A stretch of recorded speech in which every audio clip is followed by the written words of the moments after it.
ऐसे नहीं भैया, और ऊपर हाथ भींच के, मुट्ठी को भींच के, जिनेंद्र यानी कि इंद्रियों को जीतने वाला भाजपा के आपदा राहत विभाग के प्रदेश संयोजक डॉक्टर जिनेंद्र शास्त्री भी लंबे समय से जनता के मन को जीतने में लगे हुए हैं। इनकी सबसे बड़ी खूबी किसी भी मुद्दे को भुनाकर सुर्खियों में बने रहना है। वहीं सबसे बड़ी कमजोरी आवेश में आकर गलतियां कर बैठना है। मेवाड़ में शास्त्री गलती स्वीकार कर माफी मांगने वाले पहले सहज युवा नेता होंगे। डॉक्टर शास्त्री सालों से प्रतीक्षारत भाजपा के दिग्गजों की आंखों की किरकिरी उस दिन से बन गए जब उन्होंने उदयपुर शहर के दावेदारी की ताल ठोक दी। वहीं कांग्रेस सरकार के द्वारा नजरबंद किए जाने के बाद युवाओं की टोली में अच्छी जगह बना ली। उनका मानना है कि अब कमान युवाओं के हाथ में होनी चाहिए। नमस्कार, मैं हूं मनु राव और आप देख रहे हैं हमारा खास कार्यक्रम नेतागिरी। नेतागिरी के इस कार्यक्रम के माध्यम से हम तमाम उन जनप्रतिनिधियों से आपको रूबरू करवा रहे हैं जो चुनाव लड़ना चाहते हैं या चुनाव लड़ सकते हैं। और हमारा मकसद सिर्फ इतना है कि आप लोगों तक उन सभी को पहुंचाकर हमारी जो मुहिम है कि ज्यादा से ज्यादा मतदान हो, उसको पूरी करने में हम हमारी छोटी सी भूमिका निभाएं। और आज हमारे साथ जो शख्सियत है, आप सब सोचेंगे कि यार ये कैसे आ गए, क्योंकि हम दोनों का एक अलग ही याराना रहा है, दोस्ताना रहा है, तो हमेशा की तरह रहा है। तो आज, लेकिन आज हम इन सारी चीजों को बुलाते हुए, बराबर करते हुए, क्योंकि एक दावेदार ये भी है हमारे सामने है डॉक्टर जिनेंद्र शास्त्री जी। शास्त्री जी नमस्ते, कैसे हैं आप? नमस्कार, बहुत अच्छा मनु जी। कैसी चल रही है आपकी नेतागिरी? बहुत अच्छी, बहुत जोरदार। कैसी चल रही है?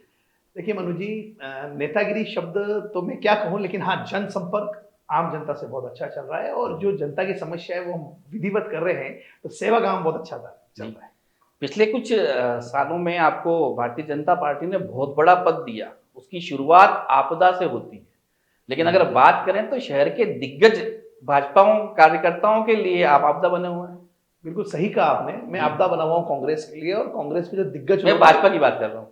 अच्छा, नहीं ऐसा नहीं है, वो उन्होंने मुझे ये काम डिसाइड कर रखा है कि जहां पे भी आपदा हो उसमें राहत करना, और वो काम मैं बहुत बखूबी कर रहा हूँ, और वही काम है। देखने का नजरिया है, आप आधा खाली गिलास देख रहे हैं, मैं हमेशा आधा भरा ही देखता हूँ जी। अच्छा, मैनेजमेंट का कोर्स आपने शायद कर रखा है। मैं ये बात कर रहा हूँ कि आपने दावेदारी रखी है जी, जल्दबाजी नहीं कर दी? मनु जी, माननीय गुलाब जी भाई साहब 36 वर्ष की उम्र में उदयपुर शहर के विधायक बन गए थे जी, और उन्होंने उदयपुर की जनता के लिए बहुत सेवा की, और हमने गुलाब जी भाई साहब से बहुत सीखा। मैं ऐसा समझता हूं कि माननीय मोदी जी हमेशा कहते हैं कि मेरा देश युवा भारत है, और युवा भारत में तभी संभव हो पाएगा जब जनप्रतिनिधि और एमएलए, सांसद जैसे पदों पर युवा आगे आए। जिस प्रकार से महिलाओं को माननीय मोदी जी पूरी तवज्जो देते हैं, उस पर युवा भी उनका बहुत रुचिकर विषय रहता है, और इसलिए हम समझते हैं कि जितने भी मैंने जो विषय रखा है विधानसभा का, वो इसी बात का रखा है। अंडर 50 की बात आएगी तो अगर पार्टी अगर निर्णय करेगी तो उसमें मैं भी एक व्यक्ति हूं, क्योंकि मुझे 23 साल हो गए इस उदयपुर की धरती पर सेवा करते हो। अगर मुझे मौका देगी पार्टी तो और बेहतर मैं इस काम को कर पाऊंगा, मेरा ऐसा मानना है। तो आपका क्या मानना है, आपसे जो सीनियर है उनको संरक्षक मंडल में ले लें, जैसे आडवाणी जी को लिया? नहीं, देखिए ऐसा नहीं है, जिसके भाग्य में जो होगा वो उसको मिलेगा। अगर मेरे भाग्य में लिखा है तो मनु जी कोई नहीं रोक सकता, और नहीं लिखा है तो कोई दिला नहीं सकता। और जो भी दावेदार हैं वो मेरे सब उदयपुर के लोग हैं, मेरे ही सीखने सिखाने वाले लोग हैं। इसलिए ऐसा नहीं है, निर्णय जो भी होगा वो आला कमान करेगा, और निश्चित ही वही होगा जो सब जनता चाहती है, और जो सबका रुचिकर काम होगा वही करेंगे। ऐसा मेरा व्यक्तिगत बहुत बड़े स्तर पर सोचना है। जिनेंद्र शास्त्री जी, डॉक्टर जिनेंद्र शास्त्री जी हो गए, लेकिन एक नाम आपके साथ और जुड़ा हुआ, विवाद, क्या कहेंगे आप? देखिए मनु जी, बहुत स्पष्ट मैं कहना चाहूंगा, जब हम आंदोलन करते हैं तो आप हमको हाइट देते हो, तो आप ही हमको उस मुकाम पे ले जाते हो जिसको आप विवाद कह रहे हैं। कलेक्ट्री में हम प्रदर्शन करते हैं, प्रशासन अगर हमको सीधे से नहीं जाने देता तो हम गेट कूद के भी गए। 453 से अधिक हमने आंदोलन किया, और माननीय गुलाब जी भाई साहब से हमने बहुत सीखा है। बहुत निश्चित ही जब हम काम करते हैं तो कुछ न कुछ प्रशासन उसको एक एंगल देता है और उसी को विवाद का नाम दिया जाता है। ऐसा कभी नहीं हुआ कि व्यक्ति को लेकर कोई विवाद हुआ हो, हमेशा जनहित के मुद्दे पे हमने काम किया और उसको ही एक एंगल दिया गया जो आप ज्यादा जानते हैं। अच्छा, आपने अभी ये कहा कि हम जो भी काम करते हैं आप हमें ऊंचा मुकाम देते हो, लेकिन जब आप गलत करते हो और हम जब चलाते हैं तो फिर वो ऊंचा मुकाम कहाँ चला जाता है? आप हमारी खिलाफत करने लगते हो। देखिए, बहुत बड़ी बात है कि प्रत्येक व्यक्ति जब काम करता है तो हो सकता है कभी उससे कोई चूक हो जाए। और मैंने भी लास्ट टाइम ही कहा था, जो मेरी अक्ल की दाढ़ है वो 36 वर्ष की उम्र में आई है, तो निश्चित ही राजनीति का तरीका, राजनीति का पैटर्न और किस प्रकार से युवाओं की जो सोच है उसमें हम किस प्रकार से मिक्सचर हो, ये हमको समझना पड़ेगा। और आने वाला समय युद्ध ब्रिगेड्स का समय है, किस प्रकार से युवा, आज सोशल मीडिया का जमाना है।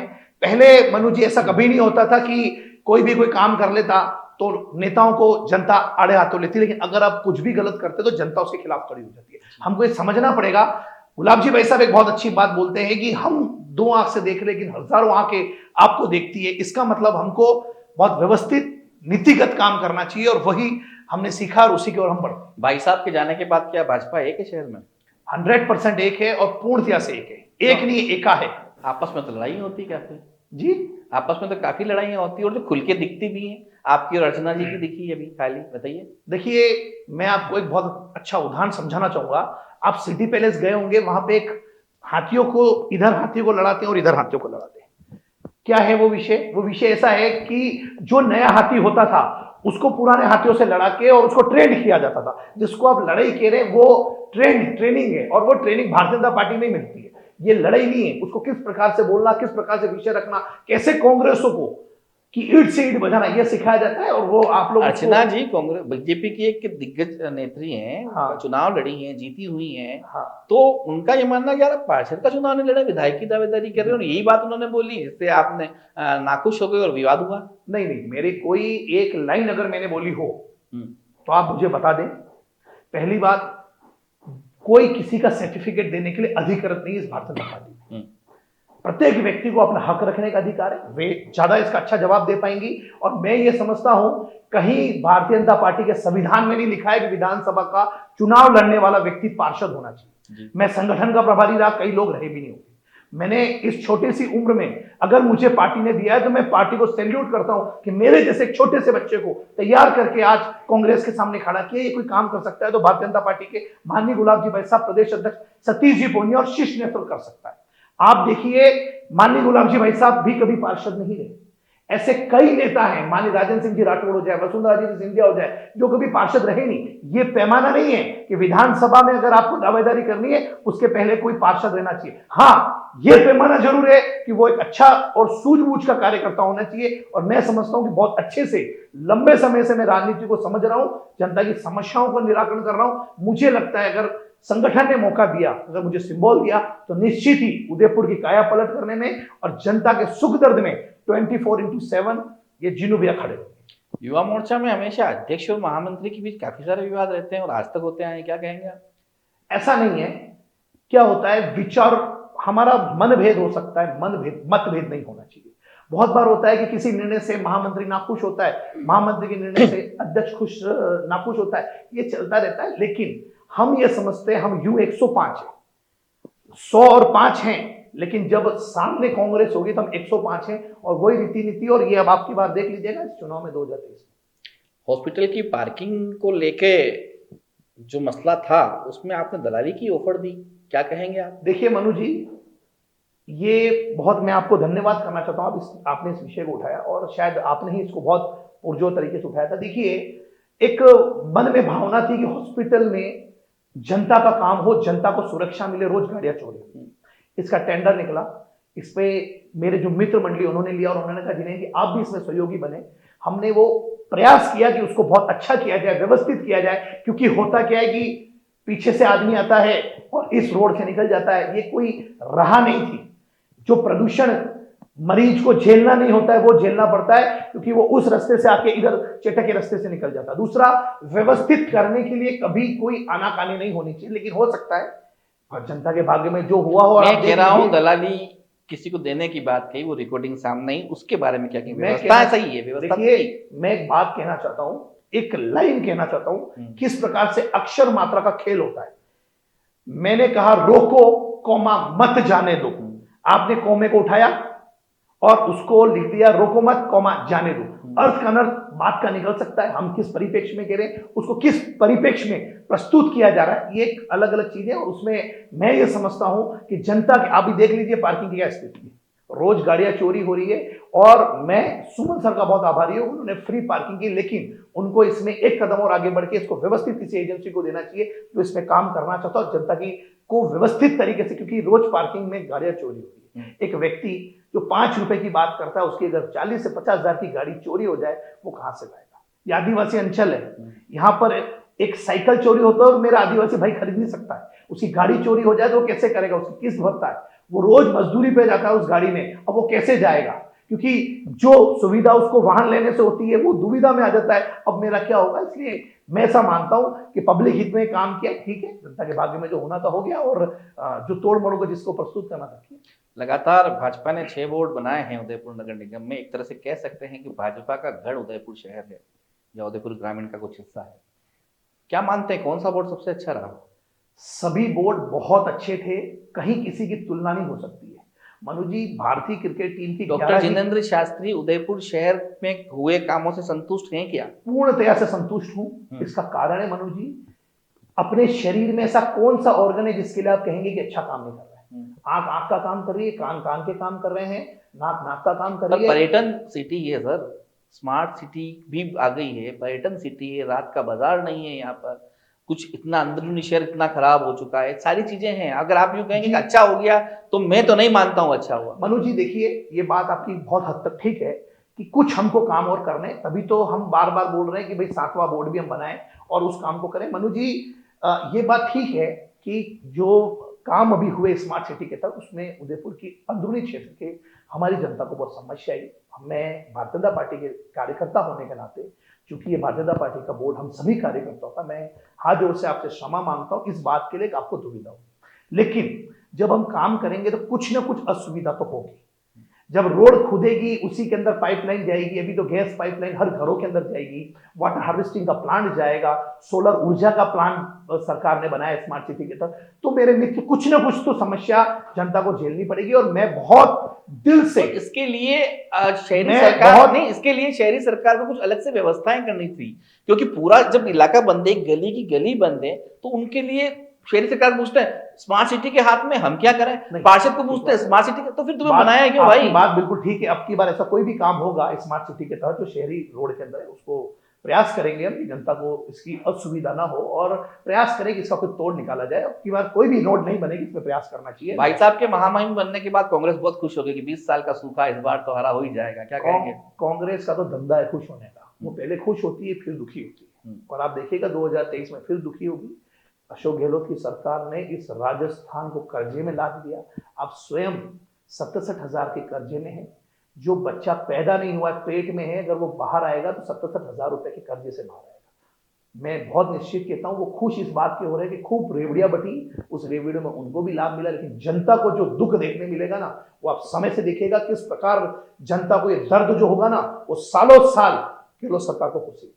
डूंगरपुर पालिका में टिकट वितरण के दौरान आप पे कई बार आरोप लगे थे और उसमें हंगामा भी हुआ था, आप थे, ताराचंद जी थे, मारपीट तक की नौबत आ गई थी, आप कमरे में थे, क्या था उसमें? ये बताया कि टिकट देने के लिए आपने पैसा लिया, ऐसा कुछ आरोप लगे थे। देखिए मनु जी, राजनीति में दो चीज बहुत सरलता से लगती है, चरित्र का आरोप और पैसे का आरोप, जिसके लिए कोई फेविक्विक कोई फेविकोल लगाने की जरूरत नहीं है, सीधा कोई भी आरोप लगा देता। मैं आपके चैनल के माध्यम से जो डूंगरपुर के लोग सुन रहे हैं, मैं ओपन उनको चुनौती देता हूं, 1 रुपया, अगर वो 1 रुपए का भी कोई आरोप लगा देगा, मैं ताउम्र इस कमल को छोड़ के गांव चला जाऊंगा, फिर वापस कभी नहीं आऊंगा। ये कहने की बात है मित्र, कोई टिकट का पैसा देता नहीं है, ये भारतीय जनता पार्टी है। अगर संगठन ने हमको जिम्मेदारी दी है कि टिकट बेच देने से हमारा घर चल जाएगा, ऐसे हजारों काम हमको जीवन में मौके पे मिले।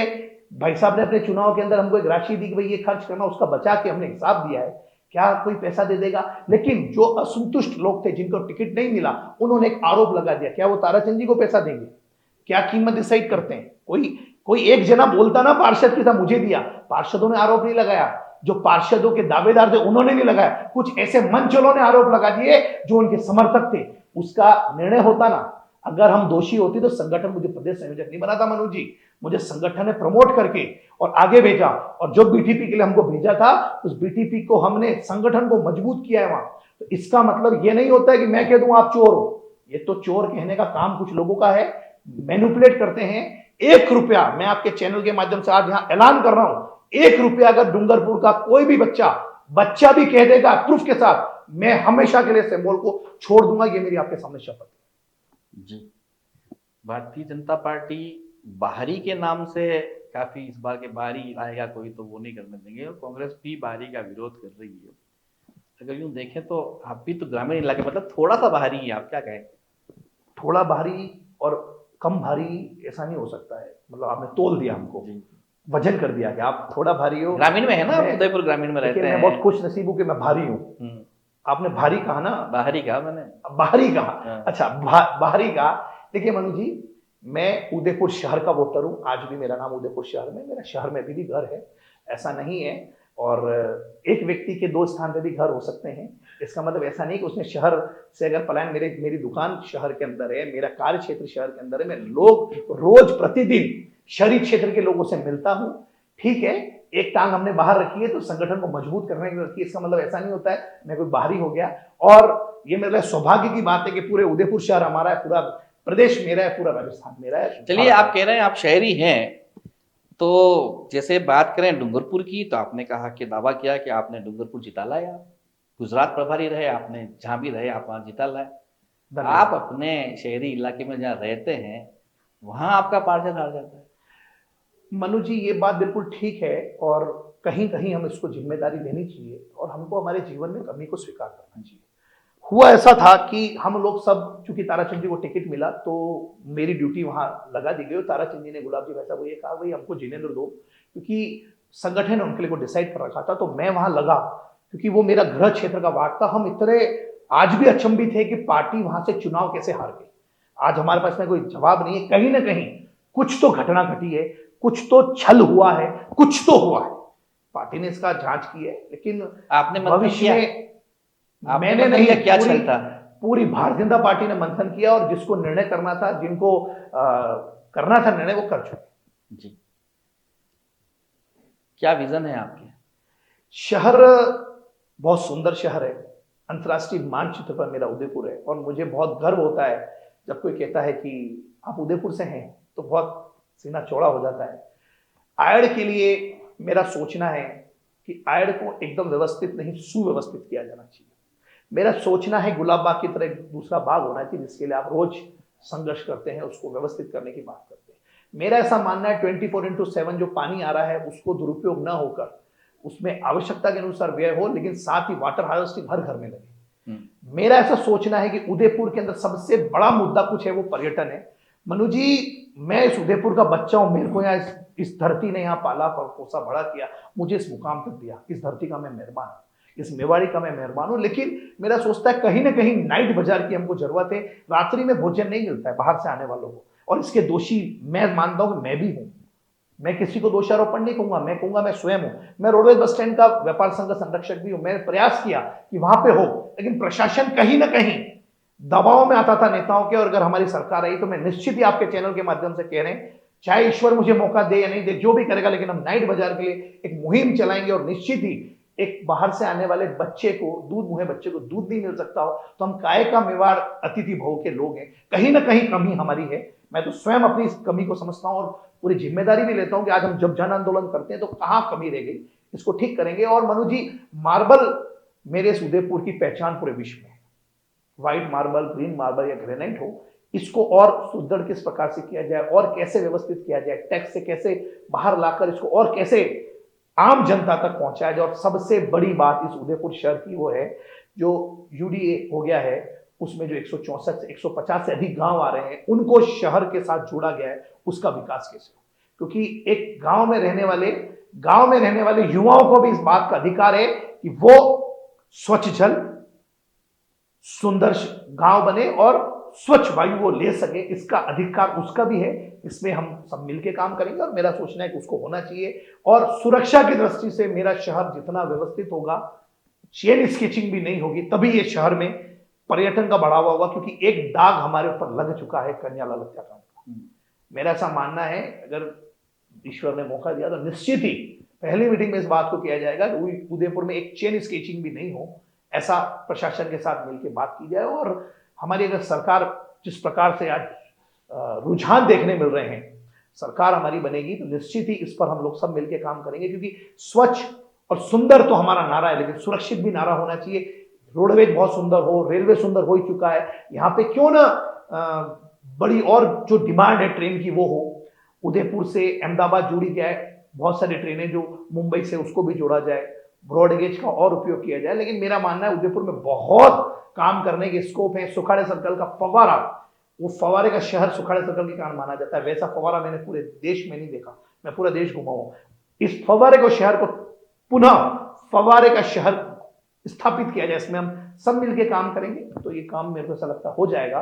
और मैं मनु जी कहना चाहता हूं कि बहुत पहले जब हम छोटे हुआ करते थे तो घोड़े को देखते तो घोड़े में बैठने की इच्छा होती, हाथी को देखते तो क्यों ना फतेह सागर में भी ऐसे ही कुछ पालतू जानवरों के साथ में उनका व्यापार भी चले और पर्यटन को बढ़ावा मिले। किस प्रकार से पर्यटन को हम आकर्षित कर सकते हैं वो किया जाए। और एक बहुत बड़ी बात है, कोई ऐसा नाइट में कठपुतली का शो नहीं हो रहा है, ऐसे कोई सांस्कृतिक कार्यक्रम नहीं हो रहे हैं, क्यों ना ऐसा कोई नृत्य बागोर की हवेली में या कहीं पर भी, जहां पर भी सहमति बने प्रशासन के साथ बैठ के, सरकार और प्रशासन।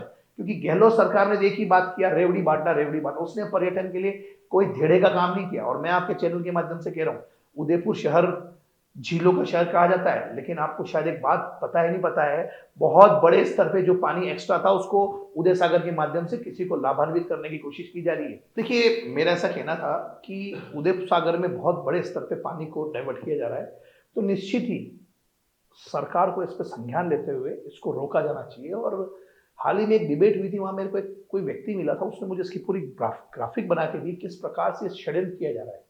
ये इसमें कांग्रेस सरकार लिप्त थी, और ये जैसे ही हमारी सरकार बनेगी इस पे हम काम करेंगे। और बहुत ही जल्द उदयपुर का जो झीलों का शहर है, देवास द्वितीय तृतीय, इसको और आगे बढ़ाने की बात, जो गुलाब जी भाई साहब का सपना था, उसको हम और आगे बढ़ाएंगे, क्योंकि उनके बिना देवास को फतेह सागर का पानी उदय सागर आज से तो नहीं गया, आपकी सरकारें भी तो रही है तब से जा रहा है। देखिए, वो किसको फायदा पहुंचाने के लिए? मनु जी, मैं बात कह रहा हूं अधिकता और कम की। किसी को अगर काम करने के लिए पानी की आवश्यकता चाहिए 20%, अगर उसको आप 100% भेज रहे हैं, मैं बात उसकी कर रहा हूं। आवश्यकता है, उसकी भी आवश्यकता है जिसको दी जा रही है, जिस एजेंसी को दी जा रही है। मैं आम जनता की बात नहीं कर रहा हूं, मैं किसी एजेंसी का नाम बोल रहा हूं जिसका नाम मुझे आपके सामने बोलना नहीं, आप समझ रहे हैं, जनता भी समझ रही है। लेकिन 20% की आवश्यकता थी, हमारी सरकार ने 20% दी, लेकिन अब सरकार 100% डाइवर्ट कर रही है, कहीं ना कहीं दाग निकाला है। कोरोना काल अगर देखा जाए तो हर देशवासी के लिए काफी खराब रहा, और उसमें आप जैसे कुछ लोग सामने आए तो उसके कोई संस्मरण सुनाइए आप। मनु जी, कोरोना वास्तव में 2019 का समय आज भी आंखों में जब भी आता है तो एक भय सा व्याप्त हो जाता है। माननीय मोदी जी ने जब देश में लॉकडाउन की घोषणा की थी, उस घोषणा करने के 2 दिन के बाद मेरे घर पे एक दरवाजा है, उस मुख्य द्वार को एक गाय ने धक्का देने का प्रयास किया। मैं बाहर ही बैठा हुआ था क्योंकि पूरा शहर बंद था, क्या करते।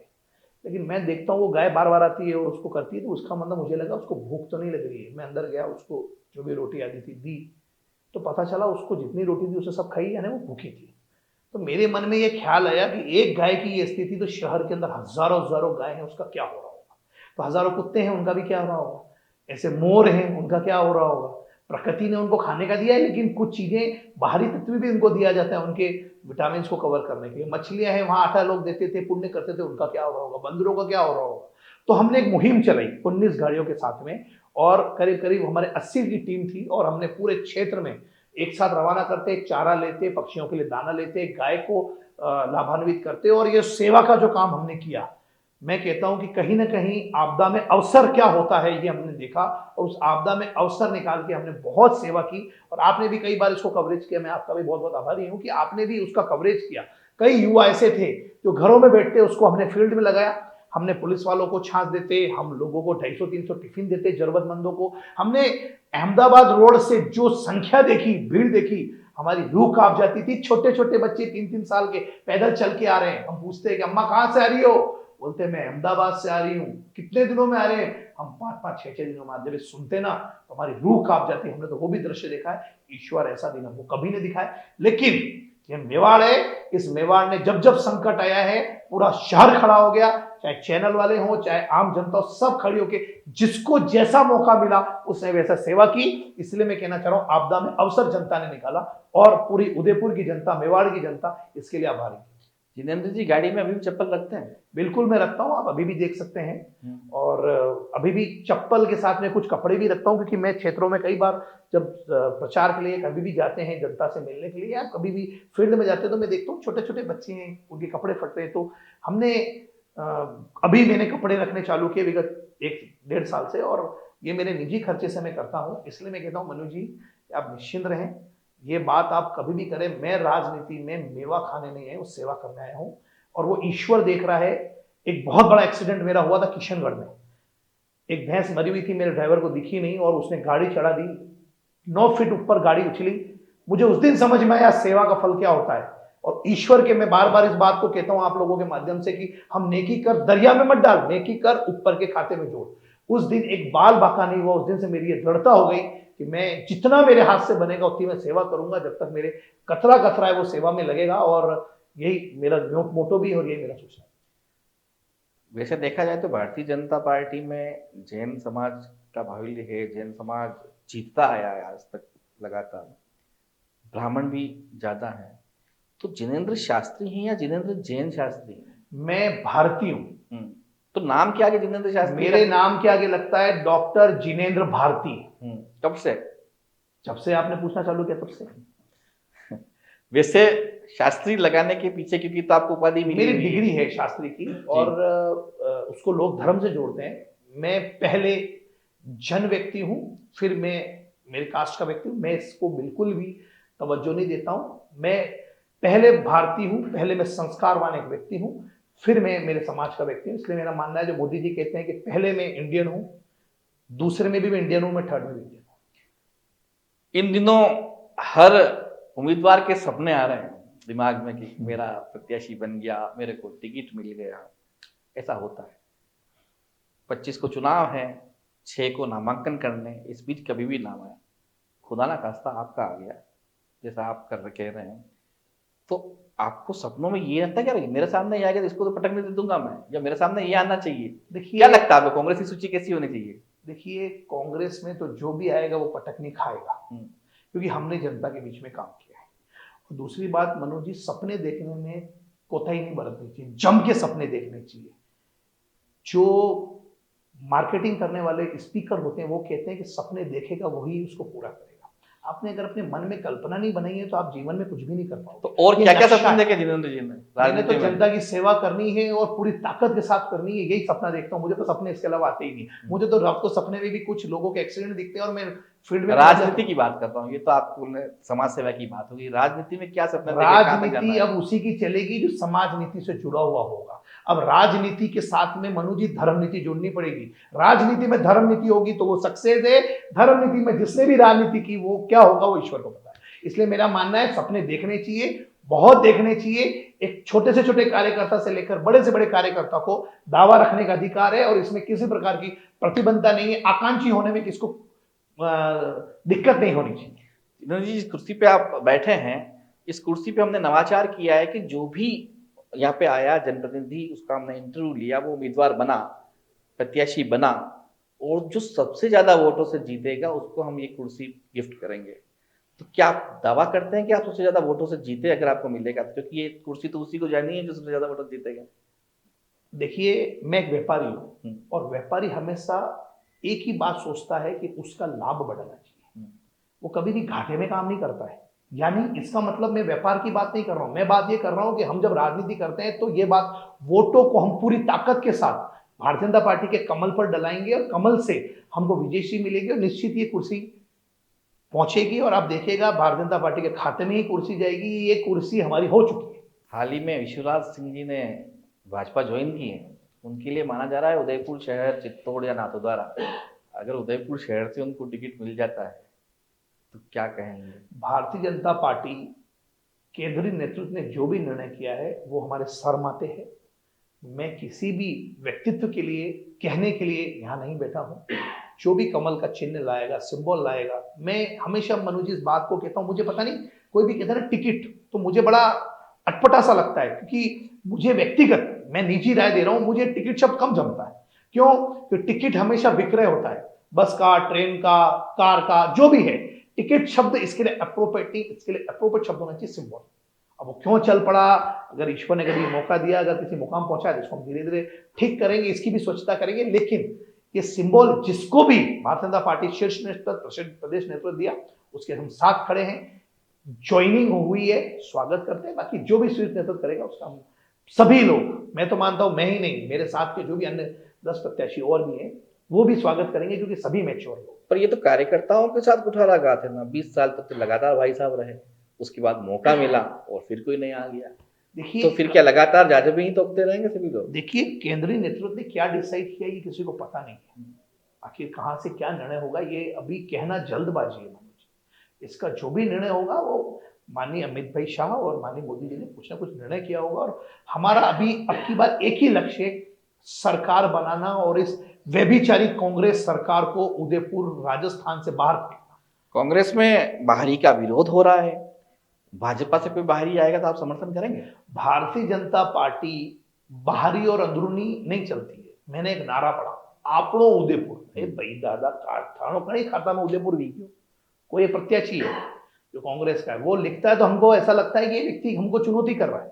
अरे भाई, अगर तुमको प्रत्याशी बनना था, मैं नाम नहीं बोलूंगा आपके चैनल के माध्यम से, कांग्रेस के प्रत्याशी का आपनो उदयपुर। अरे भैया, तुम कहां थे कोरोना के समय? तुम कहां थे जब मेरी उदयपुर की जनता मौत और जीवन से जूझ रही थी? अस्पताल में तब तो नहीं थे।